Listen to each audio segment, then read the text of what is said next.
I speak to you today as a victim of one of the biggest medical scandals in the history of the United States of America. I speak to you in the hope that you will have the courage to bring the scandal to an end and ensure that other vulnerable teenagers, children, and young adults don't go through what I went through. At the age of 12, I began to experience what my medical team would later diagnose as gender dysphoria.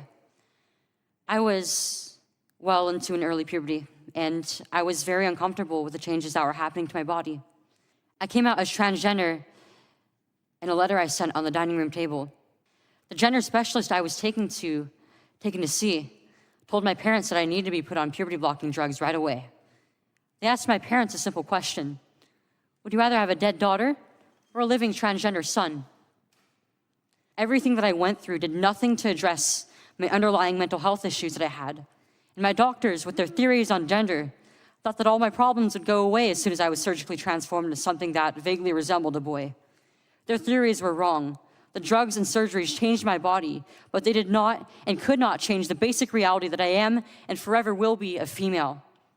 I didn't need to be lied to. I needed compassion. I needed to be loved. I needed to be given therapy to help me work through my issues, not affirm to my delusion that by transforming into a boy, it would solve all my problems. We need to stop telling 12-year-olds that they were born wrong. Today, I should be at home with my family celebrating my 19th birthday, and instead I'm making a desperate plea to my elected representatives. Learn the lessons from other medical scandals like the opioid crisis, to recognize that doctors are human too, and sometimes they are wrong. My childhood was ruined along with thousands of detransitioners that I know through our networks. This needs to stop. I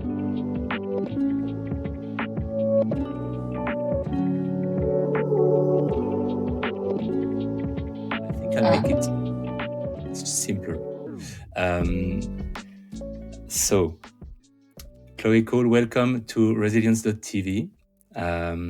You are what is now called a detransitioner, so someone who went through a social and medical transition and then chose to revert back. When I was your age, gender transition used to be mostly associated with older males, adult males, and in many cases, they had been experiencing gender dysphoria almost forever, like as very young children already. And lately, starting in around 2014, more or less, there's been an extremely spectacular increase in gender transitions among teens and sometimes children, mostly girls, many of which had not experienced gender dysphoria as young kids, but experienced what is sometimes called rapid onset gender dysphoria. So when they reached their teens, suddenly they had that feeling of not being aligned with their biological sex.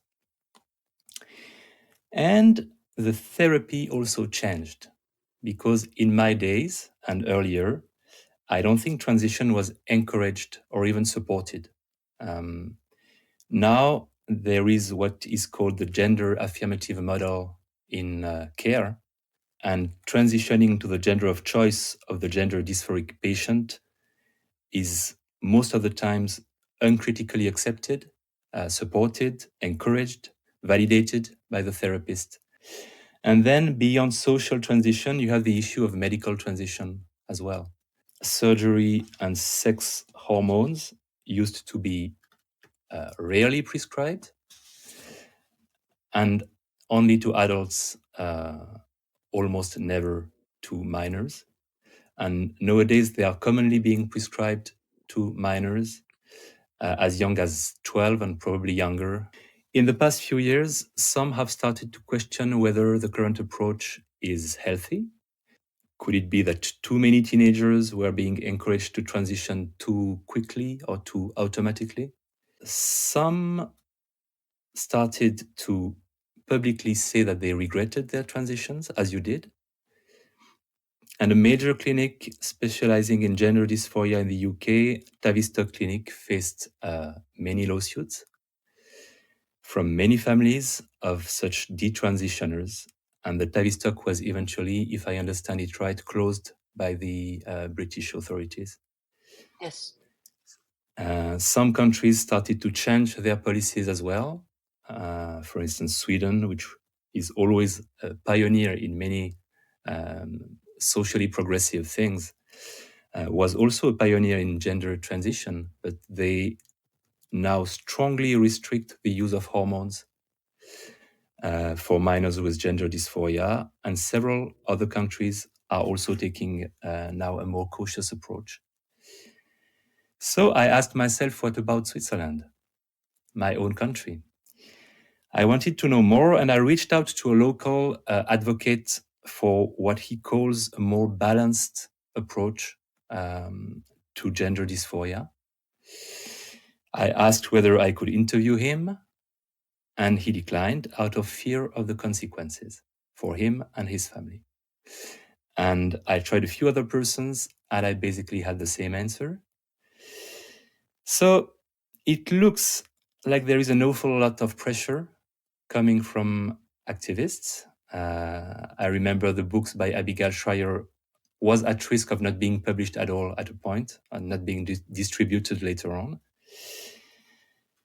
So I was losing hope of finding someone brave enough to talk about it publicly. And then I saw a video of that charismatic, smart, and very articulate teenager, because you were a teenager at the time of the video, telling her story without flinching in front of the US Congress, I think it was. And I was very impressed by what I saw. She looked like she was not afraid of anything. So I thought maybe I can try to talk to her, because she looks like she's just the right person for that job. And here you are. So I'm really glad that you accepted my invitation. And Thank you for having me on the show, sir. Thank you. When I started to work on that topic, I quickly realized there was an awful lot of things to be said about it. And I know we won't be able to cover everything.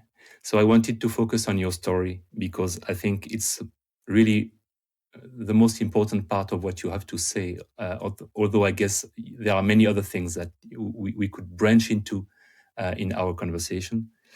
So I wanted to start from the very, very, very beginning.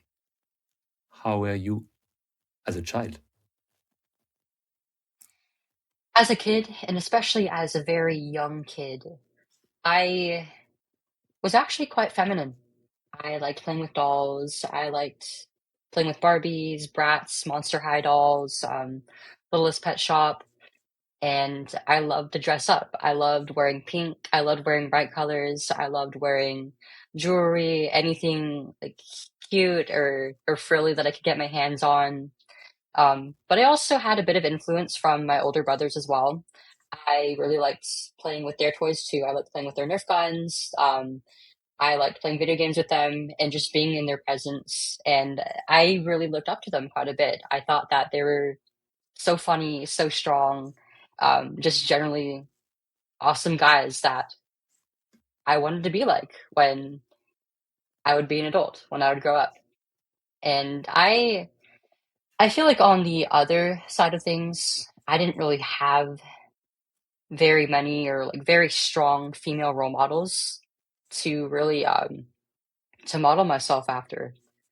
And I definitely felt like I connected more to the boys and the men in my life than the women.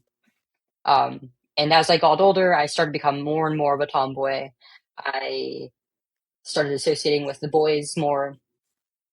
But there is also, while this was something that I took some pride in for a little bit, something that just it set me apart from the girls around me, it also became something that I was conscious of. I often felt like I wasn't really going to ever be, I don't know, just feminine or even pretty enough. I had some pretty bad body image issues, especially because of social media. I always had something to compare myself to. And I also started puberty at a pretty young age. I was about 8 or 9 when my breasts started to fill out and come in. And that was a pretty uncomfortable experience for me, especially because it was so soon, and it was a lot for me to really go through, especially Mm. without much guidance at the time. And eventually, I started to wonder, like, well, why was I born a girl? Mm. Why am I a girl when I feel like I don't act or think or even look like one? Will I be happy like this? Is this what I want to have when I'm an adult? Like I was very scared of becoming a woman and the responsibility that comes with that. Of having periods every month, the pain, the frustration of having a menstrual cycle, um, the possibility of getting pregnant and becoming a mother, and the pain, the burden of pregnancy and childbirth. Everything that I knew about being a woman was it was always made out to be scary. Nobody really talked Mm. about just how much of a blessing these things were.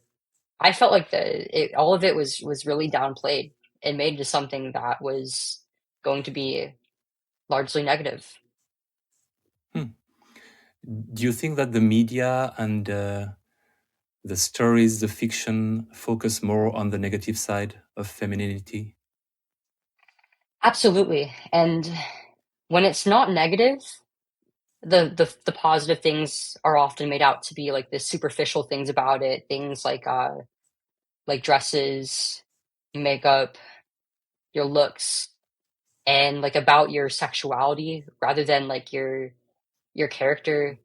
I felt like and those are all things that I ended up enjoying as an adult woman, but I also felt a lot of shame around them, around enjoying those things as a kid because I got bullied for like for dressing cutesy and girly as I did, and I felt like it was something that would just make me look ridiculous. Like I wasn't going to be taken Mm. seriously if I allowed myself to be feminine. Like I was going to be seen as stupid or airheaded or weak. I didn't want to be seen as any of those things. Yes, makes sense. Was there a specific moment where really you switched from having doubts to really feeling uneasy about your gender? Was there a specific Yeah, moment or a specific period? when I learned about the transgender community when I was about 12 years old through social media, um, which was the very first place I went after getting my first phone because I wanted to be like everybody else my age. A lot of my friends had already gotten their phones like several grade levels before I did. Some even in like first and second grade, they were already getting like their first iPhones. So I wanted to see what I wasn't getting. I wanted to see what I was missing out on. I wanted to be able to connect with my peers and see what was on there. And at first, like I was mostly like browsing communities on Instagram that were like based around my own interests, like illustration, digital painting, comics, manga, anime, cartoons, books that I liked, and there was something very interesting about these communities. A lot of the people within them were like young men and women, and even like kids who identified as a part of the LGBT. It was something that was regularly discussed in these communities, and I took great interest in it because it was these are all like very new ideas circulating in my head. And yeah, sometimes there were times at school when I would have feelings for another girl my age, just the way that I would have a crush on a boy. And sometimes I would feel the way about like female celebrities. Um, and the whole gender discussion was just totally novel to me. It was like all of these new phrases and identities that you could use to describe yourself. And like all these colorful flags. It was made out to be something very, very cutesy, very, very rainbows and unicorns, and oh, like it's a new way to express yourself. And this is a community where, you can, no matter how different you are, no matter what your background is like, you can come here and be as part of a group, and you can just be Mm. yourself. And it just stuck out so much to me because that was something that I had desired from a very young age as a girl who had autism that went undiagnosed for much of my childhood, and I had a lot of social difficulties. It was very difficult for me to navigate socializing at school, with my peers, communicating with the people around me, and like establishing and maintaining friendships. I always felt like I was the odd one out. Like I didn't really have anywhere to call community. Like I didn't really have very many friends in certain grades, and it was very lonely for me. I always felt like I was just like some sort of weirdo. So upon like seeing these communities where it's like all these different people coming together and just seeming to love on each other and accept each other, it was something that it definitely hit close to home. Even if I wasn't really directly interacting with these people at the time, it just it made me happy to see. And I started to feel like I really related I started to feel like I really related to these people because I mean, not only because of my interests, but also because like when they would talk about their feelings of gender dysphoria, it was like, wow, that's kind of how I feel. I Mm. don't feel like I'm supposed to be the way that I am. I don't feel like I'm going to be happy as a woman. I'm not comfortable in this body with my developing breasts and feminine shape. I don't like the attention it gets me. I don't feel like I'm enough the way that I am. Maybe I'm not supposed to be a girl. And I started cycling through different identities, and eventually I just decided it just makes the most sense for me to be a boy. That's just the way that I Mm. was supposed to be. And it was just this nice explanation for why I felt different, why I felt this distress, especially around my sex and myself as a girl. So at some point, you start to really seriously question your identity, and you have this femininity which is presented in a way that is basically unattractive to you. And on the other side, you have that sense of community with peers that you feel close to. Um, and how do you get from there to really meeting a therapist for the first time about it? When did you take that decision, or when did your parents take that decision? Did you talk to them about it? Did it start at school? How did it happen? So it happened through my parents, and it was after I told them about my feelings. I wrote a letter to them, basically describing my new identity, telling them that I wish to be their son instead of their daughter, and that they would call me by a boy's name. I ended up settling with the name Leo, and they were supportive as much as they could be.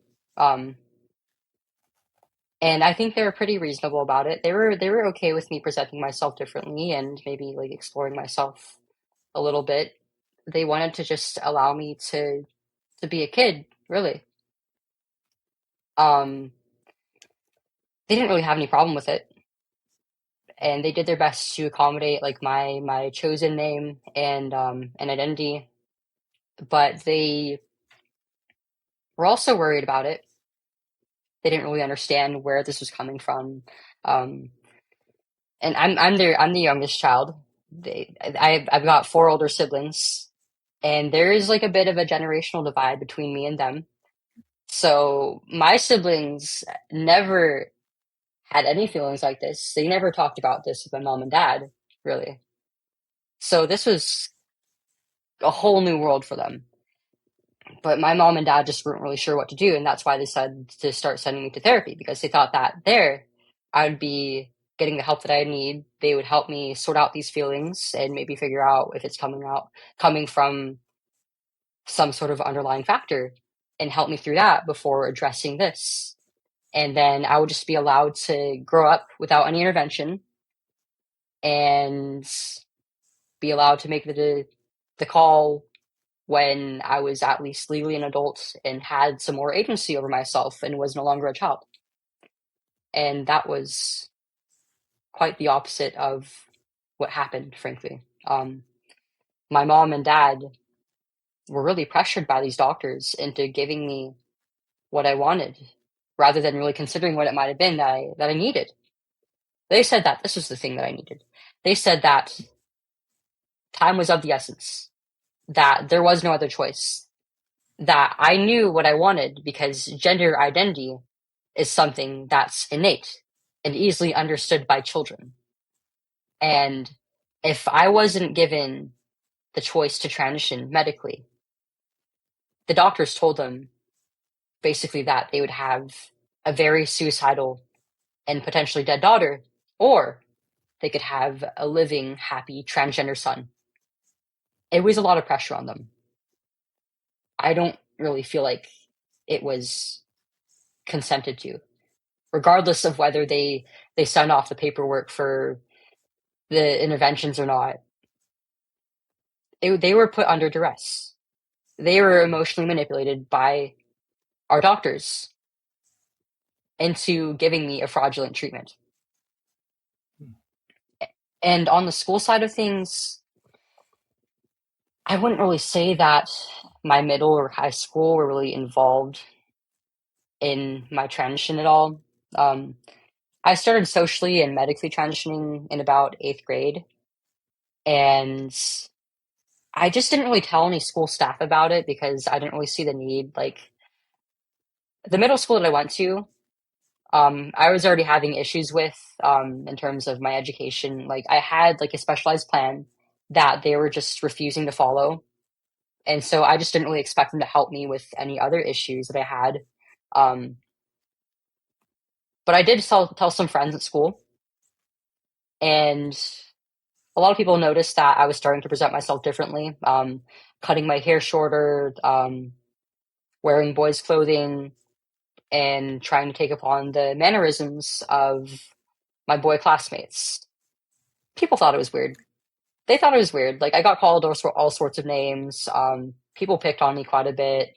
Um, and honestly, I mostly just attributed it to being in middle school, like in that like 12 to 14-year age range. Kids are just not nice to each other. They're going through puberty, they're going through all the crazy physical and social changes, and they're letting off some steam, you know. But it was pretty rough for me, you know. I felt like I didn't really have anybody on my side. And I feel like the response that I got just kind of pushed me further into it, because it's like, wow, these people are being jerks to me for whatever reason, right? Like, I'm just changing the way that I dress. Like, this is just it's just who I am. And I'm gonna prove them wrong, you know? Like, one day I'm gonna look like a guy. One day I will be a boy, and I'll prove them wrong. They won't know any better. They don't know any better right now. They're ignorant. What what was the name of the medical center that you went to the first time? So throughout my transition, I was with Kaiser Permanente, and it started at a local. Well, the therapy process started at a local psychiatric, or just like a local clinic, not necessarily a gender clinic, just like a very generalized clinic in my area. And then eventually, when I was referred to the other services, endocrinology for the Lupron, the puberty suppressants, and the hormones, I think I was referred out to the Bay Area, of California. around like San Francisco, Oakland, and then pretty much the same area for my surgery as well. Okay. I wanted to know, was there some sort of diagnosis process? Did they try to find a differential diagnosis, like it could be something else than what you think it is? Yeah, so the whole therapy and psychiatric process was honestly pretty meager. Like obviously they had to do like a diagnostic process for the gender dysphoria. I mean, they knew that I had been diagnosed with ADHD, that I had symptoms that were strongly indicative of me instead having autism, um, that I was having social difficulties, that I had an early puberty, that I had body image issues, and possibly even an eating disorder at the time. So they knew But all of that.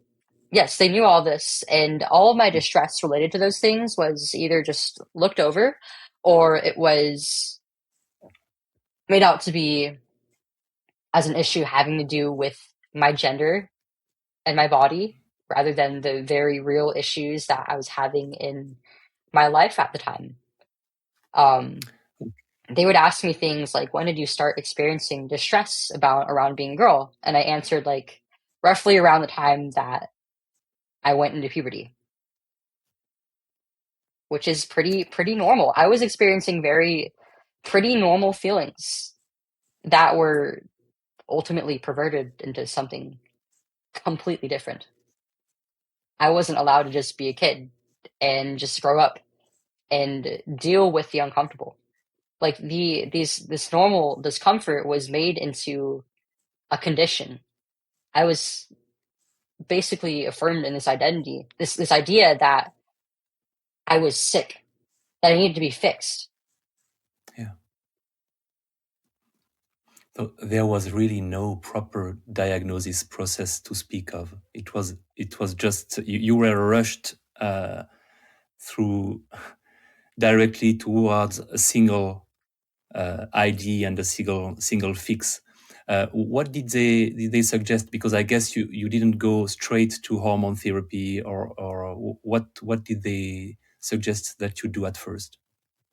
They were actually going by my suggestion.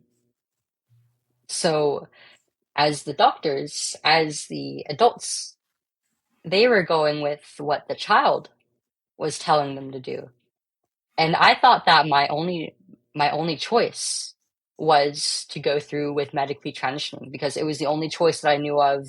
None of them really tried to direct me to any alternatives. And from my research from the transgender community, and from the resources from my own healthcare provider, it seemed to point to transition as the only means of treating dysphoria. And I believed myself to be a real boy, that I somehow wasn't any different from the boys around me. And none of them really made any effort to really get into my head as to why or these beliefs that I had at all. It was just it was just very much taken at face value. And they went with it at my suggestion rather than through their adult discernment. So, how much time elapsed between that first meeting and taking puberty blockers or whatever you took first? It Was it was like weeks, months? it was probably about like half a year or less between like being first referred to therapy and then actually receiving my first shot of Lupron to suppress my puberty. So it was very quick. It was very expedited. Did you have therapy sessions? It's hard to remember so far back. I mostly remember the appointments for the physical interventions, but I remember that I chose to stop going to therapy after I was put on the testosterone because I thought like this is it, like this is going to be the fix. This is the treatment. So I'm going to be okay. Yes. there is sometimes some sort of high when you start testosterone. Is that right? Some Oh my yeah. gosh, it was it's yeah, especially after having been through what was essentially like a chemical menopause on the blockers for a few months. It was like, wow, it feels great to have some hormones back in my body. It feels great to be basically going through puberty again.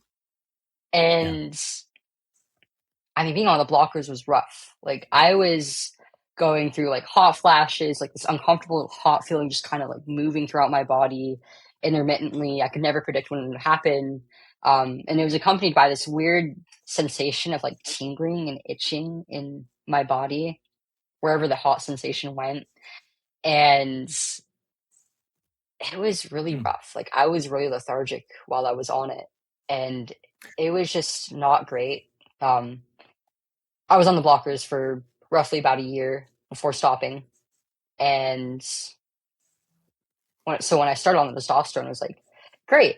I finally got my energy back. I'm pumped. You know, like I'm taking it's a literal steroid, you know?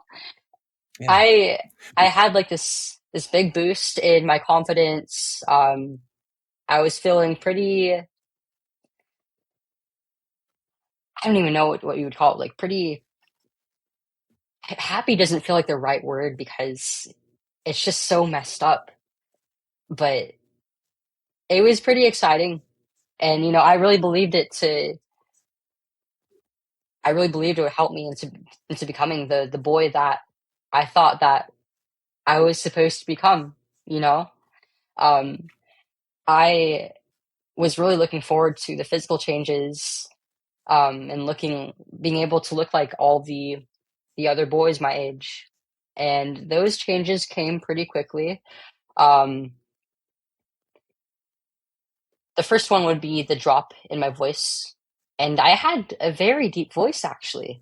It was a lot different then during those 3 years of taking hormones.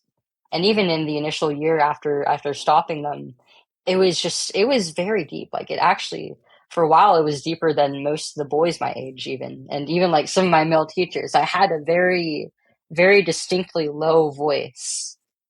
Um, and my face and my body started changing pretty dramatically. Like even like the hair on top of my head was getting thicker now. My eyebrows were getting thicker, my eyelashes, my facial hair, the hair on my limbs and my body. Um, and I started developing quite a bit of muscle. It was really easy to build muscle as I worked out. And for somebody who has body image issues, the ability to create change of any sort, Mm. it makes you feel powerful. It makes you feel like you have power over your body and yourself. Yeah. You're It in was just a control. really screwed up dynamic. And Mm. the sex drive and the emotional changes were a huge trip. Mhm. It was a lot harder to deal with any sort of negative emotion in general, which I was experiencing a lot more actually as I was transitioning. It was a pretty lonely experience, being perceived as male and the social expectations, being expected to be tough, and not really talk about your personal hardships in your day to day. And I had quite a few. It was very hard to cry. It was like nearly impossible. And when I could, like, I could do it for hours on end with absolutely no release. It was just, Mm. it was horrible. And because of my limited dating pool from transitioning, you know, like there were girls who thought I was pretty cute, but I didn't really have any interest in them. And even if I did, I felt like I couldn't pursue them because like I wasn't an actual boy. Like they would be quite disappointed. And I didn't want to like risk like breaking a girl's heart and dealing with that. Um, but I like sexually with having like such an exponentially increased libido throughout high school, that was very difficult for me to deal with because you know, like men going through puberty, it like the increase in androgens and sex hormones is something that happens very gradually. And sure, Yes. it can be really difficult to deal with, especially if you don't have guidance around it. But for me, it was just a sudden spike. And I didn't really feel like I had anybody to talk to about it because all these doctors and the therapists that I had while transitioning were all women. So it's not like they would have really understood what it was like, right? And also, like, I was a kid at the time. Like, what kid wants to talk about sex with the adults around them? It was very humiliating, but Mm. because of it, I also it was starting to get me into a lot of trouble because um the sex drive and the feelings of loneliness with my limited dating pool, I became a pretty vulnerable target for adult men to seek out, and I had been groomed sexually a few times over the course of my adolescence, and it was not the safest situation for me. And I actually had been sexually assaulted a few times as well. The worst instance that I can remember was in 8th grade, and it happened just a few months after I began transitioning medically, after I started taking hormones. There was a boy who had been bullying me throughout the school year, and there was one day when I was in a crowded classroom full of probably about like 30 or so other children, and even the teacher was there. He walked up to me, he went straight for me, he looked me in the eyes. He had this really intimidating look on his face. He reached his hand towards my chest and he squeezed my breast. And it was like my whole world just shattered in that moment into millions of pieces in so many ways. Because, I mean, I had this really like primal, deep fear of ever being assaulted in my life because I knew a lot of girls growing up who had been assaulted, abused, stalked, groomed. And when it happened to me, it was like, what do I do? It feels like in this moment I'm so powerless, especially because nobody around me is doing anything. Everybody, it's like nobody even saw or cared. Nobody came up to me. Nobody went up to him asking why the hell he did that or what was wrong with him. Nobody asked me if I needed help. I just, I was in shock. And I felt like I couldn't tell anybody because, of course, I was having the problems at school with the teachers and school staff basically not giving a crap about me at all. And I didn't really have any friends. And in fact, there were times when I was being harassed by this guy, and the girls around me would just go, "Oh, well, you're going to be okay. Like he'd never step too far or hurt you." Well, he did. And when he finally did, it really broke my trust in those girls. So I also was I believed myself to be a boy. You know, I wanted to be tough. And I knew that nobody would take me seriously as a guy if I told them what happened to me. Like, hey, like a guy just like groped my breast. No, they'd never see me as the tough boy that I wanted to be. And so for years, I never reported it, but it stayed in the back of my mind. Um, that fear of being taken advantage of became a fear of anybody even recognizing that I was female. So that's when I started to hide my breasts. That's when I started to use a binder, which basically is they look like these little tank tops, and in the chest area of the garment, it has like compression fabric to hide the breasts, like for example, like in men who have gynecomastia, which is a condition that causes like the overgrowth of breast tissue, or in women who cross-dress or transition and wish to hide their breasts. And I feel like that feeling, the discomfort of using the binder every day, and also that fear that just distaste towards that part of my body later influenced me to undergo surgery to remove them. So you started binding really because of the assault that happened. It was a direct consequence of it. Yeah, I mean, I was thinking about doing it at some point anyways, but I thought like, like everybody, I'm still in 8th grade. Like everybody knows me. Everybody's known me since elementary school. They all know that I'm a girl. I'm not fooling anybody, no matter how boyish I look. So I'm just not going to make an effort until I get into high school, and that changed the course of my plans completely. It was pretty traumatizing. Had there been any real conversation between the puberty blockers and the sex hormones? I mean, did you have a conversation with them about whether it was appropriate for you to move on to testosterone after having taken the puberty blocker for like a year? So how did this conversation look like? I mean, they were putting me on the blockers with the mindset that I was already going to go into taking testosterone. Like it was only about like a month or two apart between my first blocker shot and my first testosterone shot. And I wasn't told. You know how a lot of these activists so often say like, "Oh, well, these puberty blockers are reversible," and they just put kids on them to temporarily stop their puberty and allow them to decide, which is it's a very stupid premise because it's not, you can't just stop a natural bodily process. That's not how it works. And it will come with consequences that are permanent. They are not reversible. And it was never presented in that way by my own doctors either. They never said it was irreversible. They never said like, oh, like we can just let her on it for a little bit to let her decide. That was not the discussion we were having. We were already thinking about going into hormones.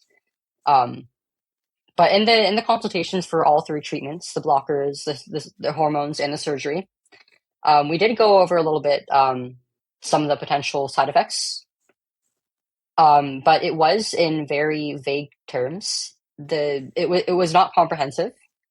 There were a lot of complications that I've had from all 3 that I actually didn't know were even possible. And frankly, I don't think it matters how much I was told anyways. I just should not have been allowed to go on them. I should not have been allowed to make a decision governing my own body and the development of it because I was still a kid. Like you don't, children, especially teenagers, are known for being ballsy. They make decisions that they're not really equipped to. And we don't allow them to make permanent decisions in other cases. But for some reason, when it comes, as soon as gender is brought up, we just let them do whatever, right? Sometimes we would talk about like the potential effects on my fertility and like the loss of my ability to breastfeed as an adult. But I was thinking like, I'm a guy. Why would I want to get pregnant? Men don't do that. Fathers don't get pregnant or give birth or breastfeed. Like, why would I be thinking about that? And I also was still growing up myself. I was still very much a child. So I just wasn't thinking about having children of my own. Children don't think about those things. And when they do, it's in a very childish light. So they really relied almost exclusively on your own feelings to guide the therapeutic process. It was really all about what you felt was right at your age. All about feelings and not really any sensibility at all. That's insane. It really is. I mean, once you hear it from someone like you, you realize how crazy that is.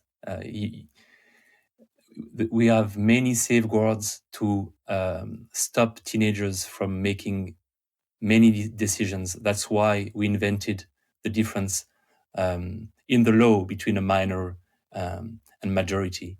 That's why it is here, precisely. It's to protect teenagers against decisions that they might take that they would regret later on because they are not fully equipped to take them. So it's absolutely insane. Yes. I think it absolutely should be considered a form of statutory abuse. Yeah. So you went through the process of puberty blockers, then testosterone. Now you are binding and you are thinking already about surgery. And how did that step happen, and how was it discussed? Yeah, it was about my sophomore year of high school. I was 15 years old and I'd been binding for about 2 years by that point, I think. And it just sucked to do every day. Like it was basically like putting on a mask except for my body every day. I would wake up in the morning, take my shower, and then hide my breasts, put on this binder underneath my clothing. But every time that I came back from home, whether I was at school or maybe at like an event, maybe a party, or maybe out with family, as soon as I got back to my room, I would take the thing off. And I felt so dissociated from my body upon looking at like all the masculine physical changes and then looking down and still seeing I have breasts. Like I'm supposed to be a guy, but these are still here. It was a really uncomfortable feeling. And the experience of wearing a binder was really uncomfortable. You know, I'd wear this thing for probably about like on average 8 hours per day because that's my school days went from 8 a.m. to 4 p.m. And of course I'd wear it every day because I didn't want anybody to know that I had breasts. But I mean, this thing would like get sweaty. It was like really tight, and it was just kind of nasty, honestly. And I wanted to be free of Mm. it. I had this fantasy of one day being able to just like take my shirt off and like run on the beach with my bare chest to the sun, like I thought every other boy does, you know, like real men do. And I wanted to be free, and I thought that this would be freedom. It would be the last link in the chain to break. And so I started seeking surgery about halfway through the second year of high school. And it was again only about like a 6 month process between being referred to my therapist and then to a gender specialist. I'm not really entirely sure what that term encompasses still. I think it's basically like a psychiatrist that's trained specifically to deal with this and refer people between different services, and then to actually undergoing surgery. So again, it was very, very quick, very expedited. Was there any conversation about the downsides of such a surgery that you remember? Yeah, I mean, it's like by law, and I think by rule in the medical profession, you're supposed to talk about the side effects. And again, um, I wouldn't really say that it wasn't enough. Like it should not have even been an option for me at the time. Like it's a lot for a child to consider removing entire organs off of their body, especially ones that are so deeply intertwined with one's sex and their future self as a parent. I'm experiencing complications now that I was not aware were possible relating to the skin grafts. Like I'm wearing bandages as we speak. But whether I knew, regardless of what I knew, it just it should not have happened ever. Yeah, it looks like neither you nor your parents had any form of informed consent. You were rushed through the process. There was no actual discussion of the downsides that was appropriate for your age and for the consequences taking hormones and having top surgery. And it was horrible for my parents, especially because they weren't even allowed in my therapy appointments. They were never followed up with about what was actually discussed while we were in them, really. So they had no Why? idea what was going on.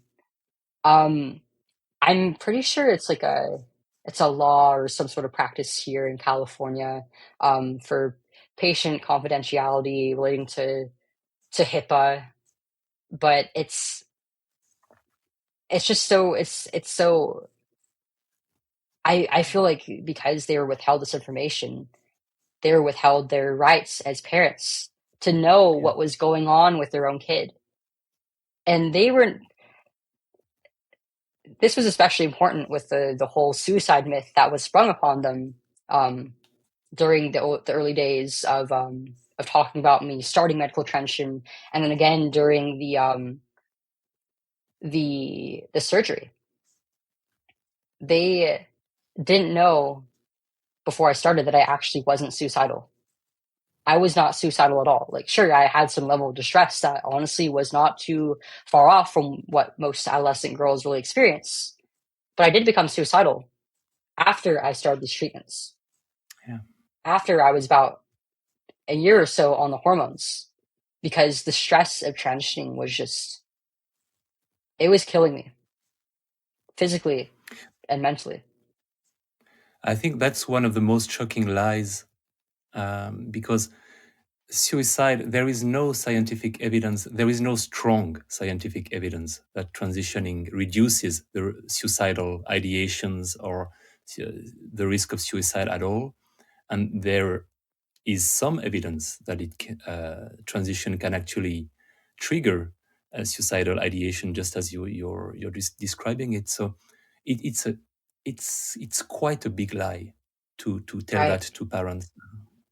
And even if I was suicidal about my feelings around my sex and my body, that doesn't mean that this is the treatment for it. I mean, it's ridiculous to think, oh, this person's suicidal. Let's change the entire profile of the hormones in their body. That's going to fix everything.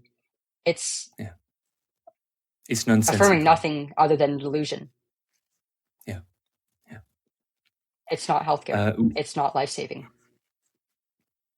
it's ideology, really. So you had that surgery. How did you feel afterwards? I mean, in like the first week or month or so, and the first few moments after I woke up actually was like, wow, this is incredible. I can't believe it actually happened. Like, this is such a huge step, and it might be like the final most step in my transition. Like, now I'm really going to be a boy. This is what I wanted for a long time. And one day I'm going to be fully healed up. The scars and the grafts are going to be healed up. I'm going to look like any other guy, and I'll be able to be normal. I'll be just like my friends and my dad and my brothers and my cousins and my uncles. I'll be just like them. And I wasn't. I couldn't be, that couldn't be any further from the truth. Um, I started having this feeling of longing for femininity not too soon afterward. I missed having long hair and being able to style it and wearing makeup and being able to just be cute and pretty. Well, now that I was a guy, I couldn't really do that. I couldn't wear makeup anymore because, I mean, I could, but it would have been a pretty humiliating thing because I no longer looked like a girl. I was no longer really as cute or feminine as in the same way that I used to be. My breasts were gone, just recently removed.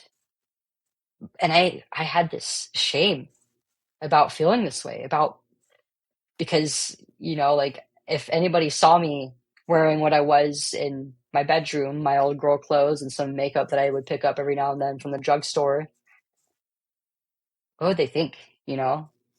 Like, I was almost pretty much everybody in my life, I was a boy. And a lot of my peers didn't even know that I was actually female. And how could I go back to everybody and say, I was wrong. I'm a woman. I miss being a woman after years of being so deep into this. And I felt the sense of guilt because of my parents. They dedicated so much to this treatment that they thought was going to save me. But now the regret was starting to come in. And I couldn't even recognize or really verbalize what this feeling was for a very long time because of all these conflicting feelings. Yeah. I thought that the depression was just a normal part of being post-op and that eventually it would go away and I'd be happy again. I'd be myself, my truest self as a man. But over time, I knew that no matter what I did to myself, no matter what medications I took, no matter what surgeries or what parts of my body I got rid of or changed, I'd still be a woman, you know? Sometimes I think like if I were to like get stranded on an island, if I survived a plane crash, how would I survive without my weekly injections? I mean, I can't even do it myself. Like I have to have somebody else help me. I have to have like a nurse help me with it because I can't even bear to look at the needle going into my skin, you know? How is this sustainable? And eventually, as I was studying childhood development and family and parenting in one of my classes, that was probably the biggest wake up call because I was 16 at that point, and adulthood was not too far off from then. And I was starting to think like, hey, like, what are my kids gonna call me? Will I be their dad? Because that feels kind of weird. Um, I don't know if I'll be mom because I'm supposed to be a guy, but either way, like, how weird is that? Especially like if I'm the one who's like giving birth and conceiving the child, and how is this going to affect if I'm not like in if there isn't like the traditional role of the mother and the father, like how is that going to affect my kids?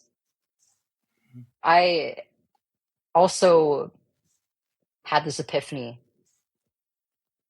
that I wanted to be a mother. I wanted to have kids, and I wanted to do it naturally. I wanted to get married and get pregnant and go through the process of birthing my children, and I longed for breastfeeding because this is the first time in my life that it had been really talked about in depth, like the whole especially like the emotional component of it and how just that love, how intimate it is between a mother and her infant. Well, now I'm not gonna be able to have that. I'm not never going to have even a chance at that because my breasts are not going to grow back. And that was really the final nail in the coffin because it was so heartbreaking for me to even think about. Like it was something that I couldn't even get up out of bed some days for a really long time. It destroyed me. That feeling of wanting a family, of being attracted to that idea of motherhood, of motherly love.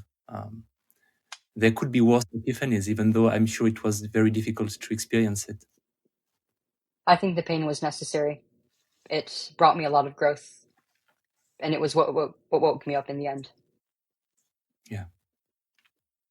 So it's still a very difficult decision to take, and a very difficult thing to say to the people around you. So how did you do it, and how did you find the courage to do it? I was I was in denial for maybe a good 2 weeks afterward. I couldn't focus on my studies at all. I was failing my classes. I was just not functioning. Until one night, I was finally able to admit it to myself. I was wrong. Transition was killing me in every single way. And I broke down crying. I didn't want my mom or my dad to see me in the state that I was. So all I could really manage to do was I called a friend and then I just texted my mom telling her like, I regret this so much. I don't know what to do with myself. What am I going to do? And from then on, it was a long, hard process.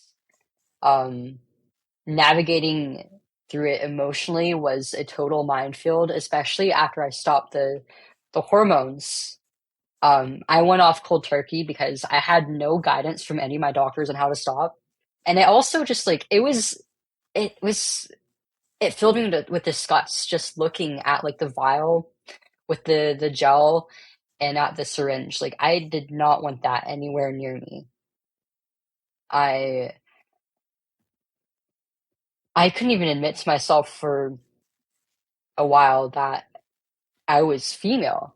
I couldn't bring myself to call myself that yet until I started speaking with other detransitioners that I really woke up to what happened and what was going on.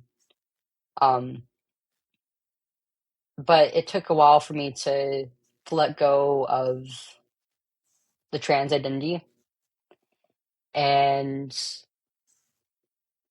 eventually I started thinking about my name.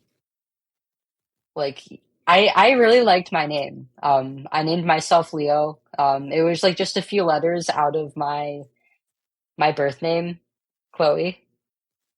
So it also just sounded cool to me. And I felt for a long time from like my early childhood, I didn't really like my name because I felt like it sounded too girly, too easygoing. I didn't think that was who I was. But even then, it was like I wasn't just. It's not like I was the only one who went through this, you know. Like my mom and dad, they went through the pain with me too. And this my name was a gift that my father gave to me. I owe it to him, you know? I think that in the end, my mom and dad deserve the name that they chose for me being used. And eventually I decided that I missed being feminine so much. I missed having long hair. I missed just being able to play around with my appearance. And so I started buying makeup again. I started buying women's clothing.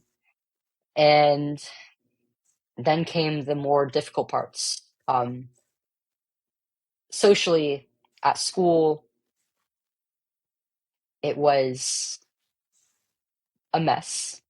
Um, I had to have a coming out to everybody again, tell them I'm detransitioning and I'm a girl again. And it was like my friends at the time, not that I want to make it about politics, but they were very much left leaning, very, I guess you could say, like leaning towards woke. And so it was kind of a new idea to them. And they kind of thought of it as well. Like she's just in her new identity or whatever, right?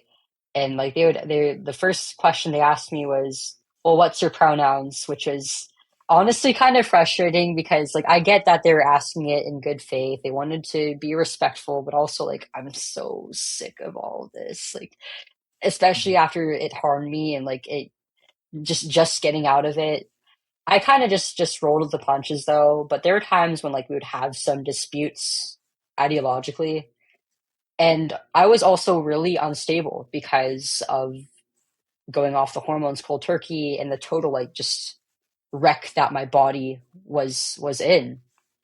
And I lost pretty much all my friends at school because of these things. I didn't really have anybody to hang out with during class, or like during my lunch hour, during breaks. It was really rough. It was incredibly lonely. And eventually I dropped out of school. I couldn't focus on my studies. It felt like I had no reason to be there, because I could just do school online. I could just like get my certificate in for my diploma equivalent. It's not like I have any friends at school anyways. Like, nobody really wants to see me there anymore. Nobody even knows who I am anymore.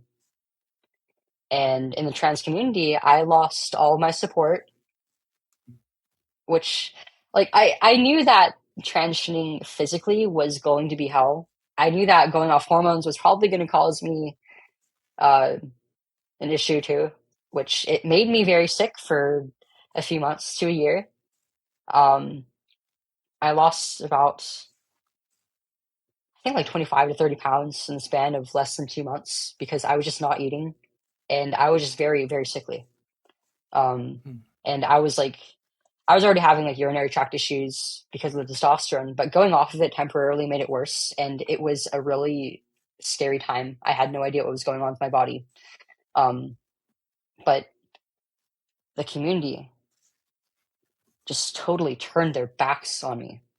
They didn't just abandon me, they also went out of their way to harass me and make me feel like crap. They told Way me, like, before you started talking publicly about yes, what yes, happened to you. yes. It was before that. Yeah. Yes. The minute that I started talking about my regret, there were some friends I had who were very jealous of me for starting hormones so young, and they took this as an opportunity to get back at me for it, basically.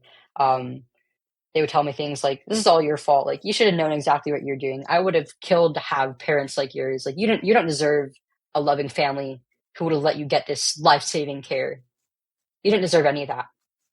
You deserve what comes next, whatever it is. You deserve to feel like crap. You have nobody to blame but yourself. Stop acting like a victim. This is all Right. on you, and you need to stop talking about it, because you're harming us. You've done harm to the community by transitioning erroneously, by taking medical resources away from the real transgender people who need this, and you need to be quiet and just leave." How And did you make it through that abuse? I gave in. I gave in. I was just a 16-year-old girl. Nobody had ever treated me like this in my life. Like, I had been bullied before at school, but it was never quite this bad. Like, nobody was going after my throat in that way, especially around something that was so deeply personal to me, something that had been so traumatizing.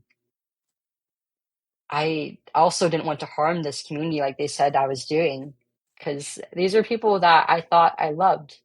I thought of it as like almost a second family, this community of people that I wanted to support and uphold, but they didn't think the same of me. And eventually, What? after I detransitioned, I didn't even know that there was a word for it until it happened to me.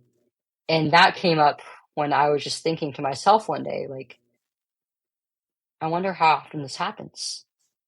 Am I really the only one, like I'm being told? And the word just kind of popped into my head, like, well, I transitioned, but then I stopped. So maybe it's a detransition. And when I looked it up, I wasn't expecting to really see any results.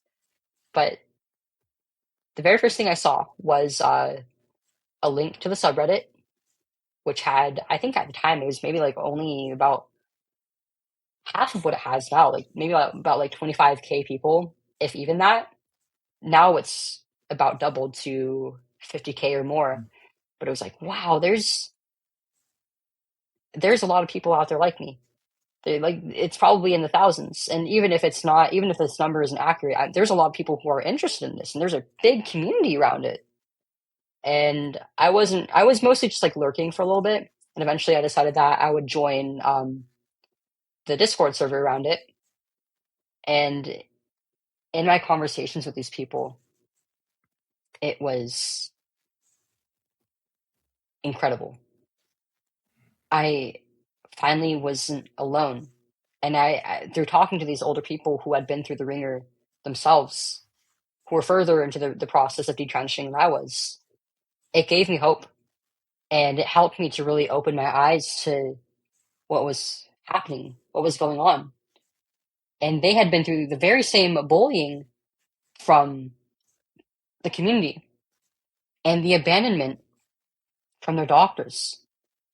And it was just, I was glad that I wasn't alone, but for that same reason, I was horrified because honestly, I should have been.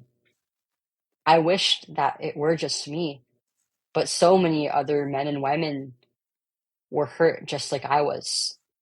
Now, these people who I was talking to at the time were all grown adults who had been through the process while they were legally adults. But I had this intuition that I wasn't the only kid, far from the only one. And this was deeply horrifying to me because I knew there had to be so many other teenagers and children out there just like me. And I started feeling this responsibility to get myself together, to heal, and to use what I had learned and the pain that I had gone through to help other people who may be in need, whether it be the families, the parents, the other kids, and even the adults who are going through this. I felt like I wouldn't be able to live with myself if I didn't do anything about it. That's very brave of you because it looks like the consequences are maybe even worse than just being a detransitioner in itself. I mean, you already had experience with some bullying, some level of bullying when you announced that you had taken that decision. But from what I understand, it's a lot worse when you become an advocate or a public speaker about it. So how did it go for you? How did you start? What was your first opportunity to really tell your story publicly, and what was the reaction to it? I kind of already knew what I was getting myself into. As horrible as the bullying I'd gotten for detransitioning was, it really helped me to prepare for the next big thing, which was talking about it publicly. And I started by using Twitter to talk about my experience. And I wasn't really expecting much of a response or to even build much of a platform. I was kind of shocked by how things ended up turning out because within like a few weeks, I probably had like 8,000 followers. One of my first few followers was actually JK Rowling herself, which was, it was pretty cool. And eventually I started having a lot of parents reaching out to me who were going through this very same thing with their kids. Some of them were like in custody battles. Some of them had already lost their kids. And it was like, oh my gosh. It was a trip. Mm. And there were journalists reaching out to me. And by releasing articles about me, it really helped to increase my reach. And eventually there was a parent group by the name of Partners for Ethical Care that reached out asking if I would be willing to provide testimony on a bill to help save children. And that didn't work out because, at least not at first, because the legislature, it was Louisiana at the time, said that they wouldn't allow written testimony. So I actually ended up having to fly out. Mm. And for my parents, I was still 17 at the time. I was still very much a minor. And emotionally, I was definitely not as mature as I was now. So that was really scary for them. It took quite a bit of convincing for them, but I'm so thankful that they said yes because it's really started this huge journey for me. I'm just so thankful that I've been able to be a part of this movement to help other kids and families and men and women who are going through this.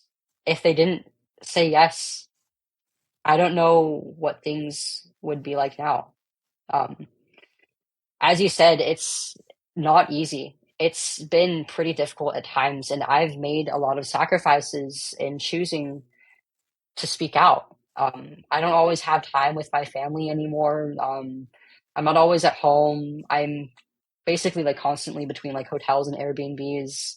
Um, but there's so much value in my experience. I think that in speaking out, it's honestly helped me to heal because it's giving me a chance to really process what happened to me and also to use what happened to help others as well. And Yeah.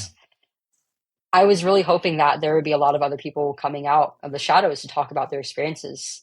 And there have been. And I've met so many other detransitioners. I've met so many moms and dads and caretakers and people within the medical professions who have been affected by this. And it's just been such an incredible experience being able to connect with these people and fight for a cause that I'm I'm really passionate about, that we all are, and connect based Mm. on our shared values. It's just as hard as what I went through has been, and as much as it honestly should not have happened, I really wouldn't have things. I wouldn't have it any other way. Mm.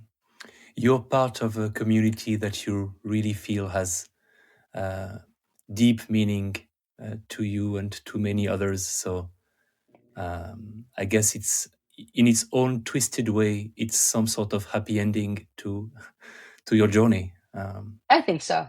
Would you I wouldn't agree? quite say it's the end, though. I think that this is very much just the beginning. Especially, I'm an old 46 year old guy, and of course, it can't be the end of your journey as you're 20. Yeah, I agree. It was a ridiculous thing for me to say, but it's the end of the first arc of your journey. Let's put it that way. And there will be many other arcs which are yet to start. I don't want to take too much of your time because I think, as I said at the beginning, your story is really the most important part. I think that has to be known. And we could discuss about all the politics around trans issues, but I don't think they never interested me that much. It's about kids getting decent advice, counseling, and it's about healthcare, eventually Absolutely. ethical, proper healthcare, and that's what matters to me also as a psychologist.